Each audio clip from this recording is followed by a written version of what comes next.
Assalamu alaikum dear student, I am your physics teacher Dr. Faiz Alam. Nowadays we are studying nuclear physics course, and today we are going to start the last unit of a nuclear physics course called unit number 7, and it is related to nuclear reactions. How can we define a nuclear reaction? What are the different types of nuclear reaction? Who proposed first nuclear reaction in the history? What benefit can we obtain from the nuclear reaction? तो student याद रख लें, nuclear reaction जो है first time 1919 में Rutherford जो है इसका पायनियर था, यानी the first nuclear reaction in the history made by Lord Rutherford when he bombarded alpha particle on nitrogen nucleus, and as a result nitrogen is transformed into oxygen isotope along with emitted proton, and some amount of energy is also emitted out. कि इसमें उसने ये किया कि alpha particle को एक target nucleus पे फाल किया जो कि नाइट्रोजन का था, नाइट्रोजन ट्रांसफॉर्म हो गया, ट्रांसमुटेट हो गया ऑक्सीजन आइसोटोप में, और साथ में आपको प्रोटॉन एक न्यूक्लियन जो है वो न्यूक्लियस से एमिट होकर बाहर मिला। अब हम देखते हैं कि न्यूक्लियर रिएक्शन को डिफ़ाइन कैसे करते हैं। तो इसको डिफ़ाइन करने से पहले इसकी स्टैंडर्ड फॉर्म पे जाते हैं। स्टैंडर्ड फॉर्म को हम लोग थोड़ा सा एक्सप्लेन कर लें, फिर वहाँ से डेफिनेशन को समझना ज़्यादा आसान होगा। The standard form of the nuclear reaction is shown in equation number 1, A plus capital X, where A is the incident particle sometime called projectile, capital X is the target nucleus, capital Y is the product nucleus. जब target nucleus की composition change हो जाएगी और वो ट्रांसमुटेट हो जाएगा another nucleus में, तो उसे प्रोडक्ट न्यूक्लियस कहा जाता है, capital Y। Small b is the emitted particle, ये न्यूक्लियस से कोई न्यूक्लियंस हो सकता है, प्रोटॉन या न्यूट्रॉन या गैमा रे फोटॉन हो सकता है, तो इसलिए b small b emitted particle है। और Q is the amount of energy either absorb और emitted by the nuclear reaction, यानी Q वो अमाउंट ऑफ एनर्जी है या तो आपको सप्लाई करनी पड़ेगी या ये न्यूक्लियर रिएक्शन प्रोसेस के वक्त एमिट आउट होगी, रिलीज़ होगी। तो ये तो हो गई इसकी स्टैंडर्ड फॉर्म।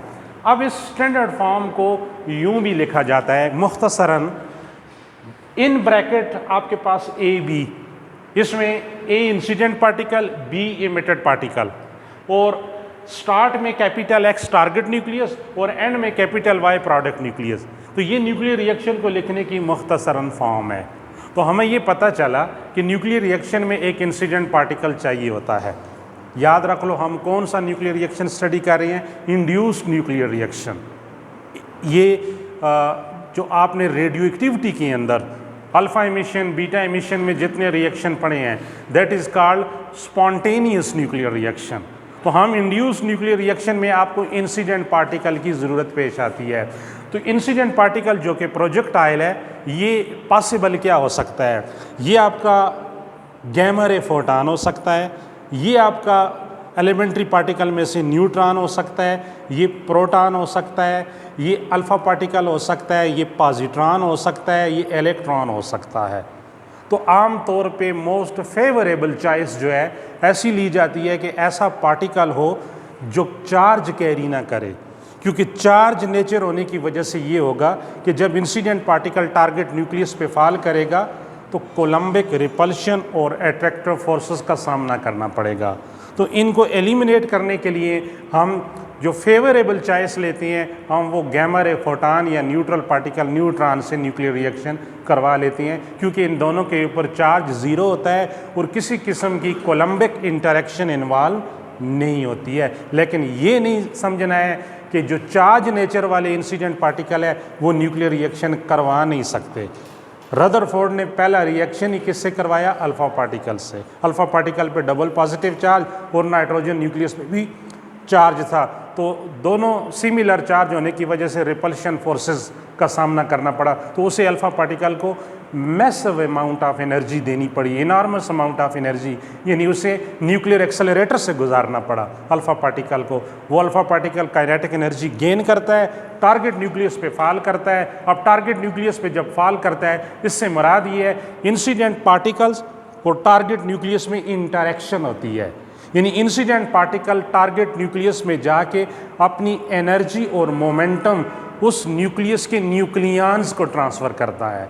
तो जब न्यूक्लियंस को एनर्जी इंसिडेंट पार्टिकल से मिलेगी तो न्यूक्लियस की इंटरनल एनर्जी चेंज हो जाती है, न्यूक्लियस की कंपोजिशन चेंज हो जाती है, उसके स्ट्रक्चर में थोड़ी सी चेंज आ जाती है, और एज ए रिज़ल्ट या तो वो न्यूक्लियस एक्साइटेड स्टेट में जाएगा, और जब डी एक्साइट होगा तो आपको आउटपुट में गैमा रे फोटॉन देगा, या कोई न्यूक्लियंस आइदर प्रोटॉन या न्यूट्रॉन उस टारगेट न्यूक्लियस से इमिट होकर बाहर आ जाएगा। तो जब वो बाहर आएगा तो अब आपका जो रिमेनिंग न्यूक्लियस होगा वो टारगेट नहीं होगा बल्कि एक नया न्यूक्लियस बनेगा, इसीलिए उसको प्रोडक्ट न्यूक्लियस कहा जाता है।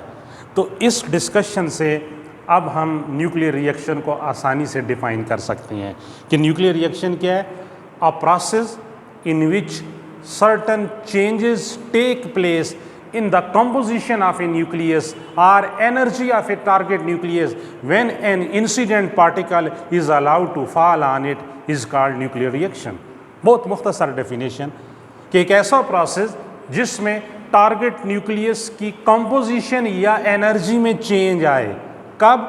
जब कोई suitable incident particle target nucleus पे फॉल किया जाए तो इस प्रोसेस को क्या कहा जाता है? Induced nuclear reaction.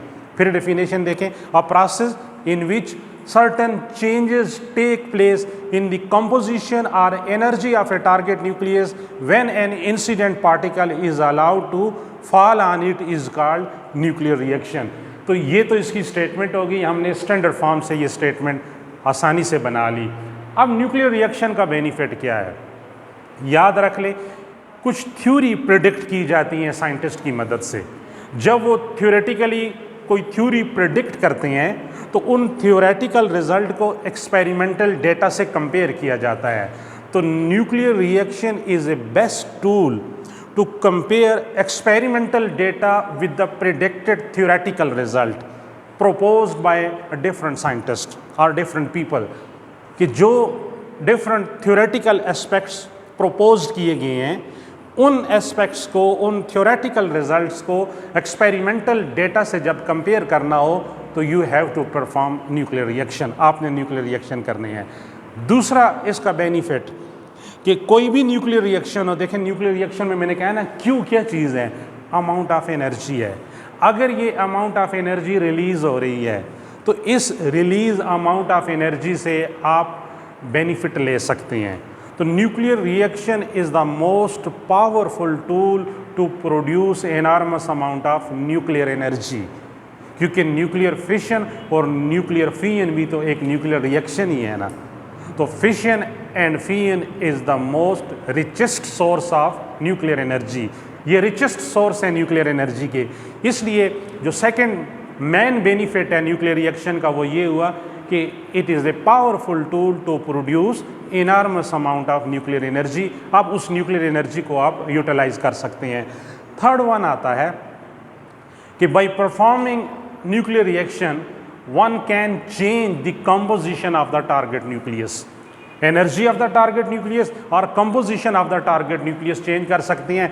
और इस कंपोजिशन को चेंज करने से आपको क्या होगा, आप सर्टन न्यूक्लियर प्रॉपर्टी स्टडी कर सकते हो, न्यूक्लियस की स्ट्रक्चर को स्टडी कर सकते हो। जिस तरह एक बड़ा फेमस किस्म का स्टार्ट में मैंने यूनिट नंबर 1 चैप्टर नंबर 1 में आपको बताया था कि nuclear size of the nucleus कैसे डिस्कवर्ड किया गया था। एक एक्सपेरिमेंटल अप्रोच थी इलेक्ट्रॉन डायफ्रैक्शन अप्रोच, कि इलेक्ट्रॉन को न्यूक्लियस पे फॉल किया गया था किस कंडीशन पे कि the wavelength associated with incoming electron must be comparable to size of the nucleus. तो जब न्यूक्लियस के साइज़ के इक्वल वाला इलेक्ट्रॉन जिसकी वेवलेंथ न्यूक्लियर डायमेंशन के बराबर है वो न्यूक्लियस पे फॉल की जाए, वो स्कैटर्ड हो, डायफ्रैक्ट हो और फोटोग्राफिक प्लेट पे इमेजेस बनाए, तो न्यूक्लियस स्ट्रक्चर या कंपोजिशन को आप इजीली स्टडी कर सकते हैं। चौथी और पांचवी इंपॉर्टेंट बात न्यूक्लियर रिएक्शन के कि डिस्कवरी ऑफ न्यू पार्टिकल्स, कि न्यूक्लियस के अंदर जो न्यूक्लियॉन्स हैं, जैसे आप जानते हैं कि प्रोटॉन की कंपोजिशन क्या है, 3 quarks, 2 up and 1 down quarks. Neutron की composition 2 down and 1 up quarks. इसी तरह अगर आप कोई ऐसा नया पार्टिकल डिस्कवर करना चाहते हैं कि जिसकी कंपोजिशन में मोर देन 3 क्वार्क्स हों, जैसे अभी रिसेंटली लार्ज हैड्रॉन कोलाइडर के अंदर ये जो स्विट्ज़रलैंड और फ्रांस के नॉर्वे के बॉर्डर के नीचे एक्सपेरिमेंट है, इसमें लार्ज हैड्रॉन कोलाइडर में एक पार्टिकल डिस्कवर्ड हुआ है which consist of penta quarks, 5 quarks हैं उसकी कंपोजिशन में। तो ये कैसे मुमकिन है? When you want to perform a nuclear reaction, कि जब आप न्यूक्लियर रिएक्शन करोगे तो discovery of new elementary particle उनको आप जो है ना डिस्कवर कर सकते हो। इसी तरह न्यूक्लियर रिएक्शन जो है, न्यूक्लियर रिएक्शन से आप जो है जो न्यूक्लियॉन्स हैं, न्यूक्लियॉन्स की जो कंपोजिशन है वो मैंने बता दी, क्वार्क्स कंपोजिशन, क्वार्क्स का स्ट्रक्चर कैसा है, क्वार्क्स के दरमियान फोर्सेस कौन सी हैं, वीक न्यूक्लियर फोर्सेस हैं, स्ट्रॉन्ग न्यूक्लियर फोर्सेस हैं, आमतौर पे जिनको कलर फोर्सेस कहा जाता है। यानी फोर्सेस के मुतालिक भी आप इंडिकेशन कर सकते हैं by scattering method. Elastic scattering और इन इलास्टिक स्कैटरिंग वो आगे टाइप में आएगा, तो ये भी न्यूक्लियर रिएक्शन की मदद से ही होता है। तो ये तो कुछ बेनिफिट्स हो गए न्यूक्लियर रिएक्शन के। अब आते हैं हम रदरफोर्ड का पहला न्यूक्लियर रिएक्शन, ये देख लेते हैं कि 1919 में जो पायनियर था न्यूक्लियर रिएक्शन का, लॉर्ड रदरफोर्ड, इसने क्या किया। अब आप स्टैंडर्ड फॉर्म को देखें, ए इंसिडेंट पार्टिकल प्रोजेक्टाइल, इसकी जगह अल्फा पार्टिकल हीलियम-24 ले रहा है, और कैपिटल एक्स टारगेट न्यूक्लियस की जगह नाइट्रोजन N714। तो जब अल्फा पार्टिकल नाइट्रोजन न्यूक्लियस की फील्ड में, massive electric field of nitrogen की फील्ड में एंटर होगा, अल्फा पार्टिकल पे भी पॉजिटिव चार्ज, नाइट्रोजन पे भी पॉजिटिव चार्ज, दोनों रिपल्सिव फील्ड है, फील्ड इंटरेक्शन होगी। तो इस रिएक्शन में सबसे मेन बात जो है वो समझने वाली है, वो क्या है कि कोलम्बिक बैरियर पोटेंशियल एक होता है। नाइट्रोजन टारगेट न्यूक्लियस के आसपास एक कूलम बैरियर है, यानी जो आने वाले अल्फा पार्टिकल को अलाउ नहीं करने दे रहा, वो उसको रिपेल करना चाहता है। तो आपने क्या करना है, आपने अल्फा पार्टिकल की इनकमिंग काइनेटिक एनर्जी को इंक्रीज करना है। और कैसे इंक्रीज करना है? By subjected through particle accelerator. इसको पार्टिकल एक्सेलरेटर से गुजारोगे। पार्टिकल एक्सेलरेटर साइक्लोट्रॉन ले लो या आप लीनियर पार्टिकल एक्सेलरेटर ले लो, कोई भी, उसमें अल्फा पार्टिकल की काइनेटिक एनर्जी जब इंक्रीज हो जाएगी, वो बैरियर पोटेंशियल ब्रेकअप होगा, अल्फा पार्टिकल न्यूक्लियर फील्ड में इंटर होगा और न्यूक्लियस के साथ इंटरेक्ट करेगा। उस इंटरेक्शन में अपनी एनर्जी नाइट्रोजन न्यूक्लियस को ट्रांसफ़र करेगा और एज ए रिजल्ट एक न्यूक्लियन इमिट कर देगा। और वो इमिटेड न्यूक्लियन क्या है? प्रोटॉन। सम टाइम इसको लोग डिस्कवरी ऑफ प्रोटॉन भी बोलते हैं। तो ये प्रोटॉन बाहर आ गया और नाइट्रोजन न्यूक्लियस की कंपोजिशन देखे चेंज हो गई। कंपोजिशन चेंज होके क्या हो गया? Oxygen isotope O817। और कुछ यहाँ पर जो प्लस Q है ना, आप खुद सोचें कि ये Q जो है इसके दो पहलू हैं, Q पॉजिटिव और नेगेटिव। यहाँ Q पॉजिटिव होगा या नेगेटिव होगा? पॉजिटिव से मुराद ये है कि एनर्जी रिलीज होगी, नेगेटिव से मुराद ये है कि आपको एनर्जी देनी पड़ेगी। तो यहाँ आपने दी है ना, आपने अल्फा पार्टिकल को एनर्जी प्रोवाइड की है, तो आपने एनर्जी दी है ये न्यूक्लियर रिएक्शन अचीव करवाने के लिए। तो आप अगर गौर से देखें तो आपको मल्टीपल एडवांटेज मिल गए। Composition of target nucleus change होगी, न्यू पार्टिकल मिल गया, प्रोटॉन की डिस्कवरी होगी यहाँ पर, और आपको जो टारगेट है ये ट्रांसम्यूटेट होके प्रोडक्ट न्यूक्लियस में कन्वर्ट हो गया। तो this was the first nuclear reaction in the history made by Lord Rutherford. तो इसको कहते हैं alpha proton induce nuclear reaction. Incident particle को पहले पढ़ोगे अल्फा, और जो इमिटेड पार्टिकल है प्रोटॉन ये बाद में आया, तो इसे कहते हैं alpha proton induced nuclear reaction. तो ये तो रदरफोर्ड की कहानी आ गई। अब कोई भी न्यूक्लियर रिएक्शन होगा certain conservation laws must be conserved during any nuclear reaction, और कुछ कंजर्व नहीं भी होते हैं। बहुत कम लिटरेचर में ये बताया हुआ है कि कौन से लॉ कंजर्व नहीं होते हैं, ये मैंने पॉइंट आउट किए हैं, इन पे गौर करें। जो कंजर्व होती हैं वो कौन कौन सी हैं? कंजर्वेशन लॉज या कंजर्वेशन क्वांटिटी। बहुत simple, law of conservation of charge, कि कोई भी रिएक्शन देख लो, चार्ज नंबर कंजर्व रहेगा। देखें ये रदरफोर्ड वाला रिएक्शन देखें, चार्ज नंबर एटॉमिक नंबर, ये जो अल्फा पार्टिकल का चार्ज है 2 प्रोटॉन और नाइट्रोजन के पास 7, 7 2 आर 9, और देखिए ऑक्सीजन के पास 8 और प्रोटॉन का 1, तो 8 + 1 9। तो चार्ज नंबर हमेशा कंजर्व रहेगा। मास नंबर ये भी हमेशा, ये जो ऊपर पे टॉप पे है 14 + 4 18 और राइट साइड पे 17 + 1 18, तो मास नंबर भी कंजर्व रहता है। Law of conservation of linear momentum, linear momentum की कंजर्वेशन इस तरह होती है, हम इसमें एक अजम्पशन लेते हैं कि टारगेट न्यूक्लियस रेस्ट पे है, एक्स रेस्ट पे है, तो इसका इनिशियल मोमेंटम क्या हो जाएगा? 0। अब जब टारगेट न्यूक्लियस की कंपोजिशन चेंज होती है प्रोडक्ट न्यूक्लियस में, प्रोडक्ट न्यूक्लियस यही ले ले ऑक्सीजन और जो प्रोटॉन है, जब रिएक्शन के बाद ये दोनों पार्टिकल इस डायरेक्शन में मूव करेंगे, यानी अपोजिट डायरेक्शन में, in order to conserve their linear momentum. फर्क क्या होगा? ऑक्सीजन का मास ज़्यादा है, इसकी स्पीड क्या होगी? कम, और प्रोटॉन का मास कम है तो इसकी स्पीड क्या होगी? ज़्यादा। लेकिन मोमेंटम का प्रोडक्ट mv, m कम हो गया तो v ज़्यादा, m ज़्यादा तो v कम हो। जिस तरह बुलेट नहीं फायर की जाती गन से, तो बुलेट फॉरवर्ड जा रही है हाई वेलोसिटी से, उसका मास कम है, और गन को रिकॉइल मिलता है बैकवर्ड डायरेक्शन में, लेकिन उसकी वेलोसिटी कम है क्योंकि गन का मास क्या है? ज़्यादा है। इसलिए यही मैकेनिज्म न्यूक्लियर रिएक्शन में भी होगा। रिकॉइल ऑफ द न्यूक्लियस भी इसे कहते हैं कि ये जो ऑक्सीजन प्रोडक्ट न्यूक्लियस है ये रिकॉइल होता है, लेकिन with less velocity or speed as compared to emitted particle। तो इस तरह law of conservation of linear momentum conserve रहता है। Law of conservation of mass energy, mass energy ये है कि total energy of the reactant, इनको रिएक्टेंट भी कहती हैं, is equal to total energy of the product. अब टोटल एनर्जी क्या होगी? Kinetic energy of incident particle plus rest mass energy of incident particle, इन दोनों का सम। फिर आगे target nucleus, kinetic energy of target nucleus plus rest mass energy of target nucleus. ये हो गया लेफ्ट साइड पे। राइट साइड पे आप देखिए आपके पास y है, प्रोडक्ट न्यूक्लियस और एमिटेड पार्टिकल, तो y के बारे में क्या लिखेंगे? Rest mass energy of product nucleus plus kinetic energy of product nucleus. फिर b emitted particle, rest mass energy of emitted particle plus kinetic energy of emitted particle. तो ये सम दोनों तरफ क्या होना चाहिए? इक्वल होना चाहिए। इसे कहते हैं conservation of mass energy relation. तो इसमें एक रेस्ट मास एनर्जी और एक मूविंग काइनेटिक एनर्जी, इन दोनों का सम लेना है। This is called total energy, इसको टोटल एनर्जी कहेंगे। कंजर्वेशन ऑफ एंगुलर मोमेंटम, ये भी कंजर्व रहता है, L = R क्रॉस P। ये आप एक्सपेरिमेंटली ये सारी चीज़ें प्रूवन की गई हैं। पैरिटी, मिरर रिफ्लेक्शन, तो before nuclear reaction and after nuclear reaction जो वेव फंक्शन है उसकी जो मिरर रिफ्लेक्शन है ये कंजर्व रहनी चाहिए। ये आपने यूनिट 1 में पढ़ा था कि पैरिटी क्या होती है, कि ये मिरर रिफ्लेक्शन बताती है। स्टेटिस्टिक्स, न्यूक्लियर रिएक्शन में क्योंकि न्यूक्लियंस इन्वॉल्व हैं और न्यूक्लियंस के ऊपर कौन सी स्टैटिस्टिक्स अप्लाई होती है? बोज आइंस्टाइन स्टैटिस्टिक्स।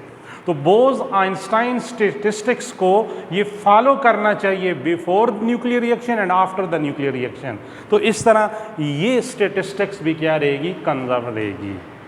ये तो होगी कंजर्व क्वांटिटीज। अब वो क्वांटिटीज जो न्यूक्लियर रिएक्शन में कंजर्व नहीं होती हैं, ये दो हैं, यानी those quantities which do not remain conserve during any nuclear reaction, it is magnetic dipole moment and electric quadrupole moment. क्यों? ज़रा गौर करें। मैग्नेटिक डाइपोल मोमेंट किस वजह से है? Product of current time area, total current, total number of charge. और electric quadrupole moment, shape, orientation of shape, deviation of the nucleus from its spherical symmetry. तो जब आप इंसिडेंट पार्टिकल फॉल करते हो तो शेप में चेंज आती है ना, मैंने कहा ना कंपोजिशन चेंज होता है। तो इट मीन जब कंपोजिशन चेंज हो रही है, स्फेरिकल ज्योमेट्री चेंज हो रही है, शेप चेंज हो रही है, तो इसमें करंट्स में भी चेंज आ रही है और शेप में भी चेंज आ रही है, तो ये दोनों क्वांटिटीज कंजर्व नहीं रह सकती हैं। ये बहुत ही इंपॉर्टेंट पॉइंट है, दो ये जहन में रख लीजिए। अब हम आते हैं different types of nuclear reaction. पहला न्यूक्लियर रिएक्शन मैं ज़रा क्विकली करता हूँ, फिर आगे भी बात करनी है। फोटो डिसइंटीग्रेशन, यानी न्यूक्लियर रिएक्शन की डिफरेंट टाइप्स है। इनमें फोटो डिसइंटीग्रेशन क्या है? बहुत ही सिंपल बात है। अगर आपका इंसिडेंट पार्टिकल प्रोजेक्टाइल ए जो है गैमा रे फोटॉन हो, ये गैमा रे फोटॉन किसी टारगेट न्यूक्लियस पे फॉल करे, target nucleus gamma ray photon को कैप्चर करे और वो टारगेट न्यूक्लियस ट्रांसम्यूटेट हो जाए अदर पार्टिकल्स में, तो ऐसे रिएक्शन को कहते हैं फोटो डिसइंटीग्रेशन। यानी फोटॉन ने क्या किया है? टारगेट न्यूक्लियस को डिसइंटीग्रेट कर दिया है। नाम से ही ज़ाहिर है फोटो डिसइंटीग्रेशन। तो ये जब बाइंडिंग एनर्जी मैंने आपको पढ़ाई थी तो उसमें मैंने बताया था कि अगर आप ड्यूटेरियम के न्यूक्लियस ड्यूट्रॉन पे गैमा रे फोटॉन फॉल करें 2.24 मिलियन इलेक्ट्रॉन वोल्ट का, तो वो ड्यूट्रॉन जो है फ्री प्रोटॉन और फ्री न्यूट्रॉन में कन्वर्ट हो जाएगा। तो ये ज़रा मुलाहिज़ा करें यहाँ पर कि गैमा रे फोटॉन H12, याद रख लो न्यूक्लियर फिजिक्स है, इसको एटॉमिक फॉर्म में नहीं लेना है। H12 एटॉमिक फॉर्म में क्या पढ़ने होता है? ड्यूटेरियम, ये एटम्स होता है। हम ड्यूटेरियम का न्यूक्लियस लेंगे तो ये क्या होगा? ड्यूट्रॉन। तो ड्यूट्रॉन पे जब गैमा रे फोटॉन फॉल होता है तो ये देखें प्रोटॉन और न्यूट्रॉन में कन्वर्ट हो जाता है, फ्री प्रोटॉन और फ्री न्यूट्रॉन। यानी न्यूक्लियस क्या हो गया? डिसइंटीग्रेट हो गया, फ्री प्रोटॉन फ्री न्यूट्रॉन में। और इस गैमा रे फोटॉन की एनर्जी 2.24 मिलियन इलेक्ट्रॉन वोल्ट है। This is photo disintegration. Second one, radio active capture. Radio active capture ये है कि इसमें आपका इंसिडेंट पार्टिकल्स जब टारगेट न्यूक्लियस से इंटरैक्ट करता है, टारगेट न्यूक्लियस या इंसिडेंट पार्टिकल को कैप्चर करने के बाद एक्साइटेड स्टेट में चला जाता है, और जब वो डी एक्साइट होता है तो वो आउटपुट में आपको गैमा रे फोटॉन देगा। फोटो डिसइंटीग्रेशन में incident particle gamma ray photon था, तो यहाँ आउटपुट में जो बी होगा इमिटेड पार्टिकल, ये गैमा रे फोटॉन होगा, क्योंकि गैमा रे रेडियो एक्टिव रेडिएशंस है ना, एक दूसरे लफ्ज़ों में रेडियो एक्टिविटी के फिनोमेना को रिस्पांस करती है। तो अगर आपका emitted particle gamma ray photon है तो इस किस्म के रिएक्शन को कहते हैं रेडियो एक्टिव कैप्चर। ये मैंने इसकी एग्जांपल लिखी है, देखें, दो एग्जांपल है। H11 प्रोटॉन लिथियम 37 पे फॉल करता है, ये टारगेट न्यूक्लियस है।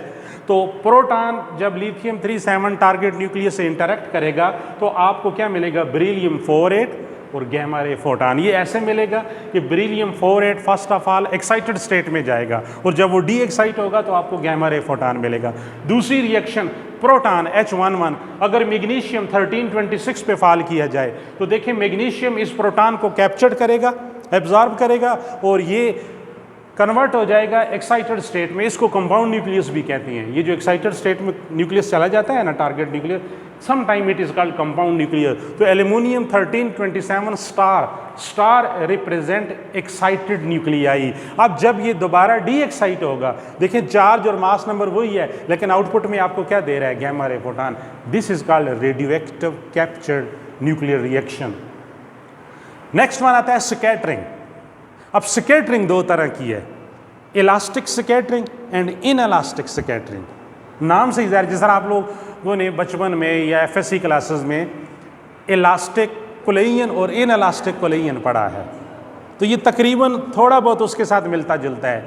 इलास्टिक स्कैटरिंग में ये होगा कि जो इंसिडेंट पार्टिकल होगा प्रोजेक्टाइल, जब वो टारगेट न्यूक्लियस से इंटरैक्ट करेगा, किसी किस्म की काइनेटिक एनर्जी में रिडक्शन नहीं होगी। No loss in kinetic energy of incident particle take place when it interact strongly with the target nucleus. जब उसकी काइनेटिक एनर्जी में रिडक्शन नहीं आएगी तो आउटपुट में क्या होगा? A = B, यानी इंसिडेंट पार्टिकल और एमिटेड पार्टिकल सेम होंगे। X = Y, टारगेट न्यूक्लियस और प्रोडक्ट न्यूक्लियस भी क्या होगा? सेम होगा। तो ये एक बड़ा फेमस रिएक्शन है रदरफोर्ड का ही, scattering of alpha particle through gold foil. जब उसने alpha particle as a incident particle gold foil पे फॉल की तो most of the alpha particle from the target nucleus of the gold foil scattered through small angle and large angle. Maximum small angle पे scattered हो गए और very small alpha particle large angle scattered हुए। तो उसमें target gold था और product भी क्या था, गोल्ड ही था। इंसिडेंट पार्टिकल अल्फा पार्टिकल था और एमिटेड पार्टिकल भी अल्फा पार्टिकल ही था। तो ज़रा गौर से देखें इस रिएक्शन को। Alpha particle helium 24, gold AU 79197 और प्रोडक्ट पार्टिकल कैपिटल Y 79197 वही गोल्ड मिल गया। और स्मॉल b इमिटेड पार्टिकल वो भी क्या है, अल्फा पार्टिकल ही है। तो यहाँ से मैं क्या लिख सकता हूँ, A equal to B and X equal to Y, this is called elastic scattering. तो इन इलास्टिक स्कैटरिंग क्या होगा, इन इलास्टिक स्कैटरिंग में incident particle projectile target nucleus से इंटरैक्ट करेगा और टारगेट न्यूक्लियस के साथ इंटरैक्ट करने के बाद इंसिडेंट पार्टिकल की काइनेटिक एनर्जी लॉस हो जाएगी। यानी if a suitable loss in kinetic energy take place by incident particle when it is interact with the target nucleus, तो टारगेट न्यूक्लियस जो है वो जब incident particle kinetic energy loss करता है, टारगेट न्यूक्लियस को अपनी एनर्जी ट्रांसफर करता है, तो टारगेट न्यूक्लियस ग्राउंड स्टेट से एक्साइटेड स्टेट में चला जाएगा। तो टारगेट न्यूक्लियस को एक्साइटेड स्टेट में छोड़ देगा, लीव कर देगा। तो ऐसे रिएक्शन को इन इलास्टिक स्कैटरिंग कहते हैं। देखें A plus x, A incident X target, तो Y स्टार आप X स्टार भी लिख सकते हैं, इसको X स्टार भी लिख सकते हैं। तो ये आपके पास जो टारगेट न्यूक्लियस है एक्साइटेड स्टेट में चला गया और A एज इट इज रहेगा, यानी incident particle as it is रहेगा उसी तरह। तो इसकी एग्जांपल देखें, H11 प्रोटॉन, लिथियम 37। अब लिथियम टारगेट था, प्रोजेक्टाइल A इंसिडेंट पार्टिकल था। तो आपके पास देखें ये टारगेट किस में चला गया, एक्साइटेड स्टेट में, और आपको क्या मिला, H11 वही टारगेट इंसिडेंट पार्टिकल। तो this is in elastic scattering. तो ये डिफरेंस याद रखना है, ये MCQ सारे सेट हो सकते हैं। नेक्स्ट वन आता है स्ट्रिपिंग रिएक्शन। स्ट्रिपिंग रिएक्शन क्या है कि it is that type of nuclear reaction in which one और more nucleon from incident particle are captured by target while remaining continues on its way. हम ऐसा करते हैं कि स्ट्रिपिंग रिएक्शन में टारगेट न्यूक्लियस पे, याद रख लो ये आपको एक एग्जांपल के तौर पे बताई जा रही है। ये जो रदरफोर्ड का रिएक्शन था, अल्फा पार्टिकल, इधर मैंने बताया एक अल्फा पार्टिकल टारगेट न्यूक्लियस पे फॉल करता है, उसकी काइनेटिक एनर्जी चेंज होगी। जब न्यूक्लियर रिएक्शन किया जाता है तो bunch of incident particle, avalanche of incident particle जो है वो टारगेट न्यूक्लियस पे फॉल किया जाता है। रदरफोर्ड ने 20,000 अल्फा पार्टिकल टारगेट न्यूक्लियस पे फॉल किए थे। तो एक अल्फा पार्टिकल ऐसा था जो 180 डिग्री बाउंस बैक होके वापस आया। तो ये बहुत सारे इंसिडेंट पार्टिकल फॉल किए जाते हैं, उनमें से कोई पार्टिकल कामयाब होती हैं न्यूक्लियर रिएक्शन को इनिशिएट करवाने में। उसमें टर्म यूज होती है न्यूक्लियर क्रॉस सेक्शन। जाहिर है जिस टारगेट इंसिडेंट पार्टिकल के सामने कोई न्यूक्लियंस आएगा तो उसकी मुलाकात होगी उससे के साथ ना। न्यूक्लियस के अंदर भी पार्टिकुलर स्टेट्स होती हैं, अगर जिन स्टेट्स में न्यूक्लियंस रिजाइड करते हैं उनके साथ कोलिजन होगा, इंटरेक्शन होगी, तो वो बाहर होगा ना। बहुत सी जगह ऐसी हैं कि जिनमें से आने वाला इंसिडेंट पार्टिकल सीधा बाहर निकल जाएगा। जिस तरह एटम्स के ऊपर आप पार्टिकल फॉल करते हो तो ऑर्बिट में इलेक्ट्रॉन रिवॉल्व करते हैं, तो आने वाला पार्टिकल लेट्स सपोज इलेक्ट्रॉन ही है, इंसिडेंट इलेक्ट्रॉन, जब एटम पे फॉल करते हो तो जो ऑर्बिटिंग इलेक्ट्रॉन है उनके साथ उसका कोलिजन होगा तो वो उसको स्कैटर्ड करेंगे ना। तो बहुत सारी जगह एटम में ऐसी हैं कि जहाँ पर इलेक्ट्रॉन रिजाइड नहीं करते और आने वाले पार्टिकल को मौका मिलता है और वो बीच में से पास कर जाता है।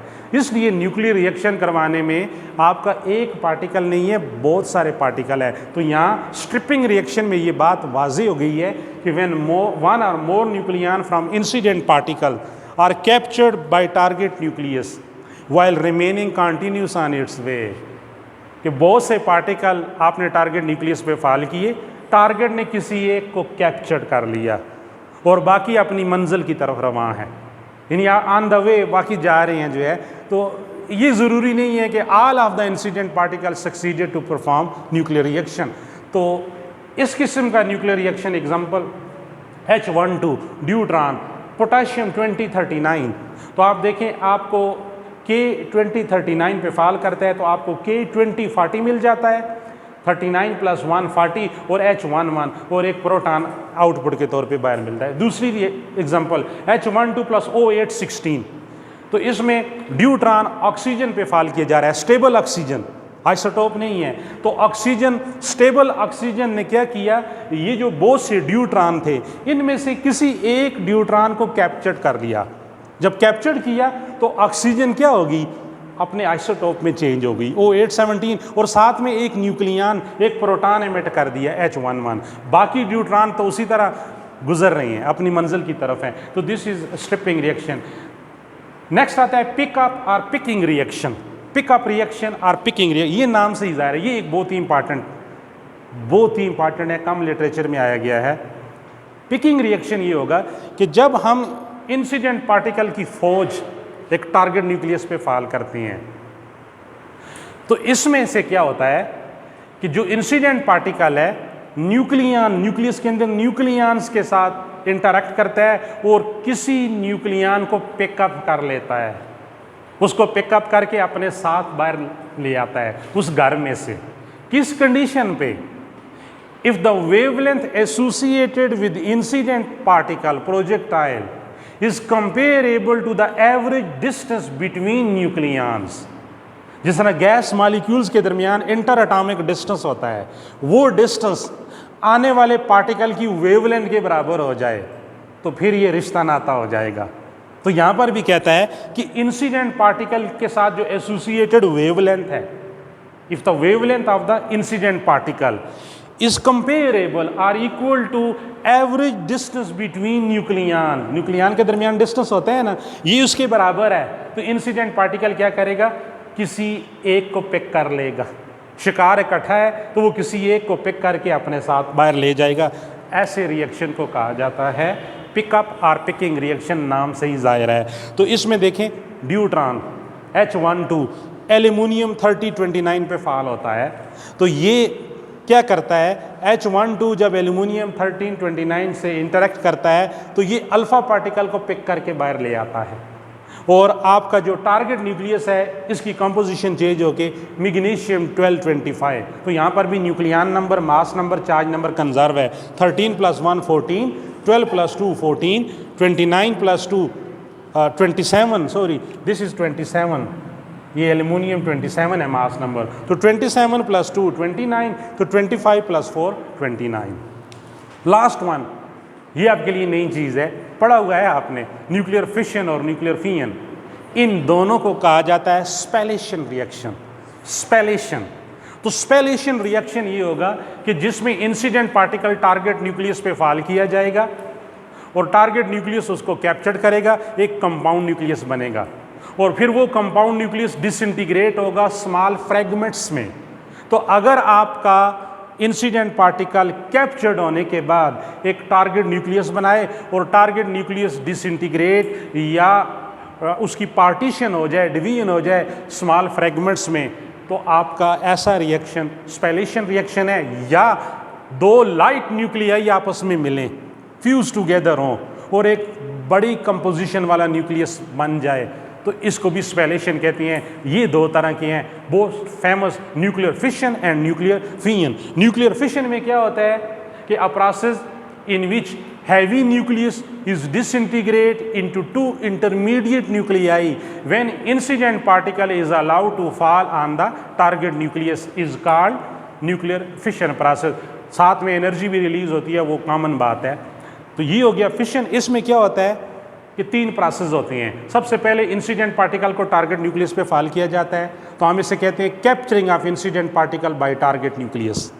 अब टारगेट न्यूक्लियस ने कैप्चर्ड कर लिया इंसिडेंट पार्टिकल। एग्जांपल साथ देखें, न्यूट्रॉन यूरानियम पे फॉल किया जा रहा है, न्यूट्रॉन इंसिडेंट पार्टिकल है, तो यूरानियम टारगेट न्यूक्लियस है। सबसे पहले टारगेट न्यूक्लियस यूरानियम क्या करेगा, इसको कैप्चर करेगा, तो capturing of incident particle by target nucleus. अब कैप्चर होने के बाद क्या होगा, फॉर्मेशन ऑफ कंपाउंड न्यूक्लियस। आपके पास यहाँ पर यूरानियम 92 236, इसका अपना मास नंबर 235 है। न्यूट्रॉन का मास ऐड होगा, इसकी एनर्जी ऐड होगी, इंटरनल एनर्जी यूरानियम की बढ़ जाएगी, तो वो जो कंपाउंड न्यूक्लियस बनेगा उसका मास नंबर 236 होगा। तो दूसरा पॉइंट क्या हुआ, फॉर्मेशन ऑफ कंपाउंड न्यूक्लियस। अब ये अनस्टेबल होगा, अब ये कंपाउंड न्यूक्लियस फौरन डिसइंटीग्रेट होगा। तो तीसरा प्रोसेस है disintegration of compound nucleus into fission fragments, into fission constituents, उसमें कन्वर्ट हो जाएगा विद इमिशन ऑफ एनर्जी। तो यूरानियम कंपाउंड न्यूक्लियस डिसइंटीग्रेट हो रहा है बेरियम और क्रिप्टॉन में, और साथ 3 न्यूट्रॉन इमिट हो रहे हैं और क्यू अमाउंट ऑफ एनर्जी पर फिशन। ये जो क्यू अमाउंट ऑफ एनर्जी है 200 मिलियन इलेक्ट्रॉन वोल्ट एनर्जी होती है। फियन इसमें 2 लाइट न्यूक्लियाई, जैसे सन रिएक्शन पे हो रहा है, सन सरफेस पे जो रिएक्शन है या हार्टेड स्टार पे जो रिएक्शन है, ये फियन रिएक्शन है। 2 light nuclei H12 plus H12 यानी 2 ड्यूट्रॉन, ये आपस में मिलते हैं तो आपको अल्फा पार्टिकल हीलियम 24 और 24 million electron volt energy release हो रही है। This is also called spallation reaction. तो याद रख लें स्टूडेंट, ये जो एनर्जी है Q, इसके 2 पहलू थे, स्टार्ट में मैंने बताए हैं, ये इधर मैंने लिखे थे। अगर Q पॉजिटिव है यानी एनर्जी रिलीज होती है और उसका सिंबल है पॉजिटिव ग्रेटर देन 0, तो इस रिएक्शन को कहोगे एक्सोथर्मिक न्यूक्लियर रिएक्शन या एक्सोएर्जिक न्यूक्लियर रिएक्शन। ये जो आपने केमिकल रिएक्शन पढ़े हैं ना, उससे थोड़ा डिफरेंट है। केमिकल रिएक्शन में Q पॉजिटिव एंडोथर्मिक होता था, न्यूक्लियर रिएक्शन में Q पॉजिटिव एक्सोथर्मिक है। यानी इसमें रिएक्शन जो है ना खुद ब खुद स्पॉन्टेनियसली जो है ना इनिशिएट हुआ है। Q नेगेटिव, आपको एनर्जी देनी पड़ेगी, तो ऐसे न्यूक्लियर रिएक्शन को एंडोथर्मिक न्यूक्लियर रिएक्शन या एंडोएर्जिक न्यूक्लियर रिएक्शन कहेंगे। तो वो Q नेगेटिव होगा, जैसे रदरफोर्ड के रिएक्शन में मैंने बताया कि अल्फा पार्टिकल को एनर्जी देनी पड़ेगी। इसके अलावा 1-2 टाइप्स और भी हैं। Spontaneous nuclear reaction, spontaneous nuclear reaction वो होता है जिसमें टारगेट न्यूक्लियस इटसेल्फ डिके होता है, आपको इंसिडेंट पार्टिकल की ज़रूरत पेश नहीं आती, यानी प्रोजेक्टाइल ए की ज़रूरत पेश नहीं आती है।